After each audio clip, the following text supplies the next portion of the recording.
How to speak English fluently? The first thing is mistakes.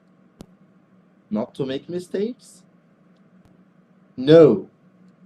The first step is making mistakes.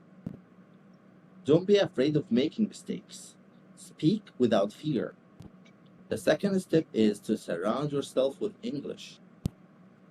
Watch English films and series, listen to English songs, and study English as much as possible. The most important part is practice English with someone who wouldn't judge you. If you can't find someone, talk to yourself in English all of the time. You can talk about your work, your kids, transportation, a movie, and so on. Share with us more ideas in the comments below. And don't forget, make mistakes. Bye.